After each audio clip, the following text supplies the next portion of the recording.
Do you recognize this molecule? This is DNA, or deoxyribonucleic acid.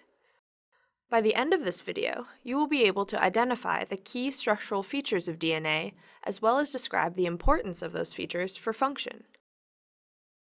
During this video, we will look at different representations of the DNA molecule to better view certain details, but all views represent this same structure. Inside the cell, you will most commonly find double-stranded DNA, in which two strands intertwine to form a double helix. The most common form of the DNA double helix, which is what we will discuss here, is also called B-form DNA. Now, let's move to a more simplified representation of DNA to discuss the details. We can unwind the double helix like this, so that we can see the chemical structure inside. Each strand is a polynucleotide, meaning the strand is made up of many individual units called nucleotides. A nucleotide has three components: the 5-carbon sugar, a phosphate group, and one of 4 possible nitrogenous bases: adenine, guanine, thymine, and cytosine. The nitrogenous base is always attached at the 1' carbon of the sugar. If we count from there, we can see that there is a phosphate between the 5' carbon of one sugar and the 3' carbon of the neighboring sugar. The sugar is called deoxyribose because it is missing a hydroxyl group at the 2' carbon, which is present in ribose. Because of this, nucleotides in DNA, deoxyribonucleic acid, are called deoxynucleotides. Nucleotides attach to each other in the DNA strand by phosphodiester bonds. The phosphate group of one nucleotide binds to the 3' oxygen of the neighboring nucleotide. Thus, we can see that the sugars and phosphate groups make up the DNA backbone. The carbon numbering is key to describing the directionality of the DNA strand, 5' to 3'. Looking within the sugars, there is an intrinsic orientation difference between the two strands. On the top strand, you can see that the 5' carbon of each sugar is on the left, and the 3' carbon is on the right. The opposite is true for the bottom strand.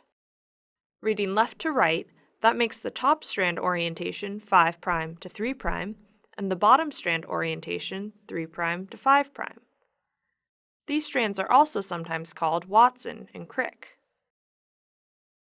Keep in mind that this double-stranded DNA is still a double helix, and we have simplified the representation by flattening and unwinding the helix here to better see the atomic structure. Although the nucleotides come together through covalent bonds in the backbone, the two DNA strands interact through non-covalent hydrogen bonds between the bases.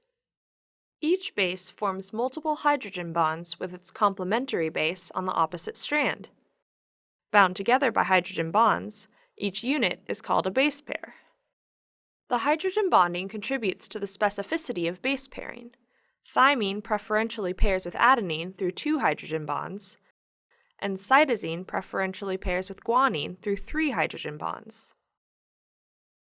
Thymine and cytosine are called pyrimidines, characterized by their single ring structure, and adenine and guanine are called purines, which have double rings. The geometry of the AT, or TA, and GC, or CG, base pairs is the same, allowing for symmetry and base stacking in the helix. This mostly has to do with the distance between the backbones and the angles to which the base is attached to the backbone. Other base pairs, like GT for example, do not have the same geometry, cannot form strong hydrogen bonds, and disturb the helix. The double helix structure of DNA is highly regular. Each turn of the helix measures approximately 10 base pairs. In addition to the hydrogen bonding between the bases, the stacking of the bases also stabilizes the double helix structure. These pi-pi interactions form when the aromatic rings of the bases stack next to each other and share electron probabilities. The regularity of the helical structure forms 2 repeating and alternating spaces called the major and minor grooves. These grooves act as base pair recognition and binding sites for proteins. The major groove contains base pair specific information, while the minor groove is largely base pair nonspecific. This is because of the patterns of hydrogen bond acceptors and donors that proteins can interact with in the grooves. In this way, the DNA can be acted upon in either a sequence-specific or non-sequence-specific manner, allowing proteins to position themselves correctly in the genome to carry out their designated tasks. This is the DNA double helix, and you've now learned the structural features that influence its function. We hope you've enjoyed exploring this amazing molecule with us.